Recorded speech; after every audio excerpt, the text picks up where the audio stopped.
So let's talk about the Batman, Vengeance, all that stuff. Okay, I was super pumped when I heard they were gonna make another Batman movie. I was like, yes, let's do it. And they had Matt Reeves directing it and writing. It's just like absolutely the Planet of the Apes guy. He nailed those movies. He's one of the few people who could probably nail a Batman movie. And then I heard Robert Pattinson was gonna be the Batman, and I was just like, oh, wait a minute. Twilight guy, the sparkly vampire guy.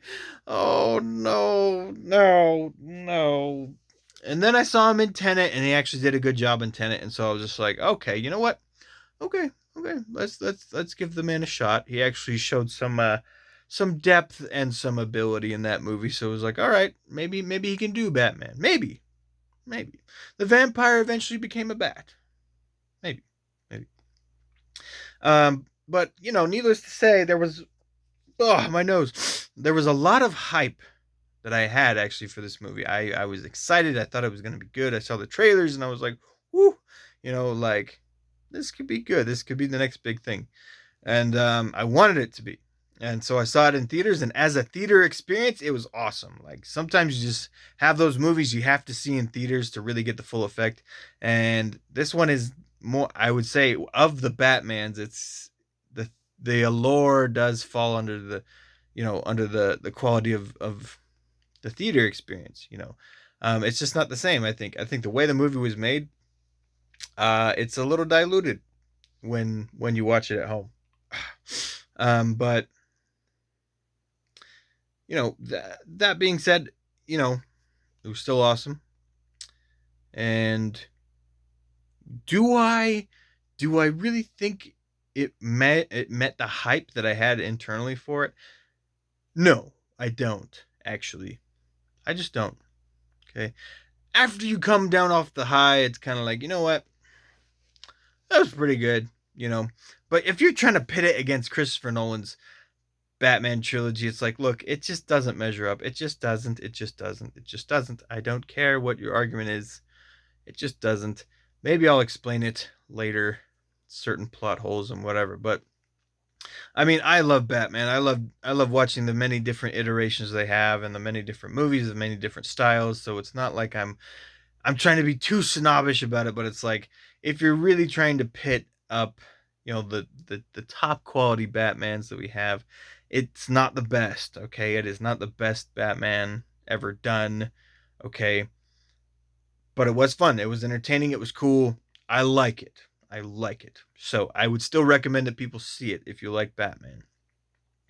And if you haven't seen the Batman, here's a little bit of backstory. I mean, this is about Batman when he's like only a couple years in. He's still figuring himself out. He's still trying to trying to see if him doing this Batman thing is actually helping anything, or if it's actually making any difference in Gotham. And he's concerned about it. Um, Running around beating the crap out of criminals. I mean, it's pretty fun, and he's doing his best to try and have all of these uh actions reflect something that is pointing in a good direction, but he doesn't feel like it's going anywhere, that it's actually working, and he's just over obsessed with it. And one thing I don't like, but they've done, which is just kind of, again, it's a different take. It's a style choice, I think. Bruce Wayne is almost a non-factor in this movie. Bruce Wayne is almost not a character. He's Bruce Wayne. This is more about Batman, the cape and the cowl. Like, you're just kind of waiting for Bruce Wayne to get back into the saddle, get back in the cowl, and get back out there. Like Bruce Wayne does not show up very much in this one, and I think that's sort of what people have mentioned. I think in the past is that we would like Batman movies that have more Batman and less Bruce Wayne, and so it's just like it's a different take, but. As far as I'm concerned, I think that the Batman and the Bruce Wayne, like the dichotomy between the two of them and wrestling with the personality, is part of his character. That's the whole point of telling the story of Batman. But whatever, that's how they decided to take it. And this one is also, what I do like about it is, this one's about the Riddler, who turns out to be a serial killer. He has a string of murders. He's leaving ciphers and riddles to lead the Batman and sort of lead the police down a line of corruption that runs deeper than anybody suspected. And as they continue to go, they see how bad it gets, and they uncover secrets that run, to the core of the governance of the city and of the richest, most powerful people in the city, including the Wayne family. So it just goes, and that's actually a pretty fascinating thing, to watch it kind of watch the layers kind of peel back on that whole thing, because the Riddler's very clever, obviously. But one thing that I really do appreciate about this movie is they do focus really hard on just this one case, and kind of the step by step process that Batman goes through to solve it, and the resources he uses. He's running around with Gordon a lot. He's getting help from Catwoman. He tracks down Penguin and interrogates him. Like, he has a lot of different methods he uses to try and figure this thing out, and he's just focused on this one case. It's real.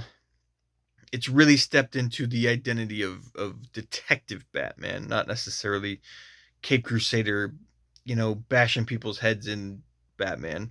Although he does do that a bit. And I really do like that element. That part of it was entertaining. You kind of see how sharp he is, and the details that he can kind of see that other people miss, and why he's effective as a detective, just detail by detail, line on line. And so I do like that element about it. I think that's something we haven't seen a whole lot out of any other live action depiction of Batman. So I appreciate that very much. It's a very gritty, very dark movie. Just tone wise and visually, it's just dark. Like, it's hard to see. Like, you don't, you're stepping into Gotham. It does feel like it's Gotham. It's not a place like in other movies. You do kind of feel like you're in a, New York 2.0 or Chicago point 5. Like, just, it looks familiar. In this case, I think they went through great pains to kind of show you a city that you'd never really seen before, that isn't familiar. It's definitely Gotham. It's totally fiction, and they go through pains to kind of show you that, and it's dark, and it's a little creepy, and the tone is just kind of dreary and depressing the whole time. And this is where people like Batman and Riddler would be, and all that stuff. And so I I think they captured the essence rather well. Um, and so there are lots of good things about this movie, and it was entertaining, it was cool, it's fun. Lots of good fight scenes, lots of good, bone breaking fun. And the car chase scene, it's probably the best scene in the whole movie, between Penguin and Batman when they're going down the freeway. Like, this Batmobile is awesome to watch. Most of them are awesome, but this one, it's it's grittier, it's earthier, and it's more believable as a vehicle. But all the same, it packs real punch.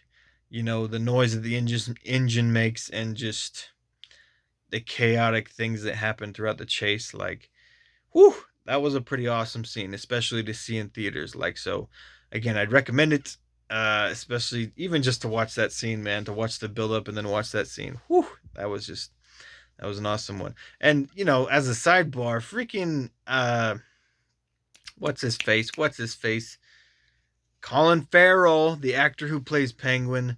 Dude, you cannot even tell. If you were not told that was Colin Farrell, you wouldn't know.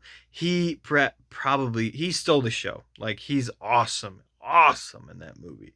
Fantastic. Probably the best work of his career. Some of the best work of his career. He's just, whew, props to Colin Farrell for nailing it.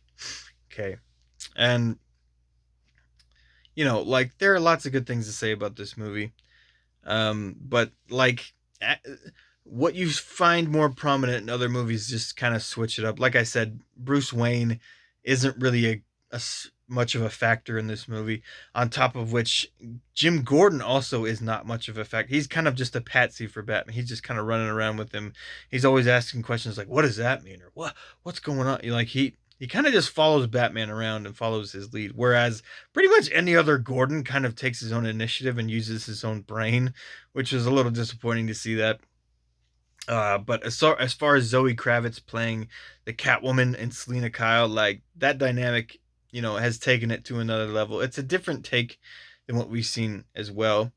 Um, but you know, like they captured that element of it pretty well as too, and like there's not a whole lot to complain about there.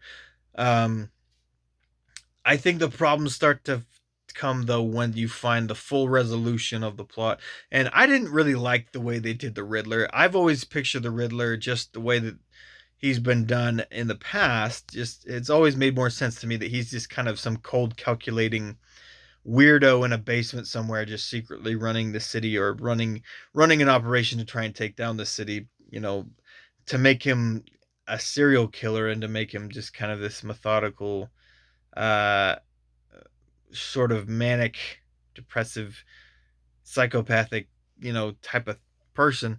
I don't know. It just seemed to like it seemed like Diet Joker a couple times, like the way that they depict him, and he just kind of gets all bombastic and weird sometimes, and wearing the mask and everything. It just it didn't really do it for me as a villain. I think the villain's very important, but like I said, when you have Penguin and Riddler, and you got Carmine Falcone as well, you got a lot of different villains in this one. I think that kind of alleviates the stress on having one power hitting villain, like like the other movies have had. But just in general, I just don't think that the like it was a style choice, obviously. So, like it was just what they decided to run with. But I don't know. I just don't see the Riddler as a character that would behave this way, and it feels a little weird to just say, "Oh, well, that's what we're accepting." At any rate, you just have this plan that the Riddler is laying out to sort of expose all the corruption in Gotham and the people related to it, and eventually, you find out that there's been a rat, for the FBI in the mob and stuff, and you got to figure out who the rat is, and I don't know if I should give it all away or whatever, but I had some problems when you start breaking down the plot and you start thinking like stuff stops making sense when you take the whole movie into account. And the certain like, and I'm not talking about like ticky tacky plot holes. Like there's some big ones when you think about it, like big massive ones that just change everything, and you can't ignore them after you've seen them. Like that's when I start to have a problem. That's so when people try to say, hey, they're better, like this one's better than Batman Begins or Dark Knight Rises, it's like, no, no, it's not. It's really not. Okay. Like, and I could talk about it, but like it just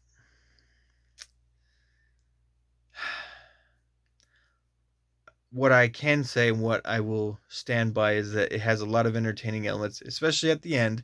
There's still a lot of entertainment value, and it's very cool, and it's a different iteration of Batman that we haven't seen, and whatever. But is it as well written as is it as well plotted out as the Christopher Nolan Batman trilogy? Any of them? No, it is not. And is it did it pack as much of a punch as I wanted to? No, it didn't. But did they deliver something special? As far as recent superhero movies go, I think, and as far as like recent Batmans go, yes, sure, absolutely. So I don't know, make that call for yourself. Maybe I'll do another video where I go in depth and talk about what I hate about it and what I think they did very wrong, but I'm already running a little long here, but I'm still a big Batman fan. I think that people should go out and see it, if they haven't already, and decide for yourself, why the freak not?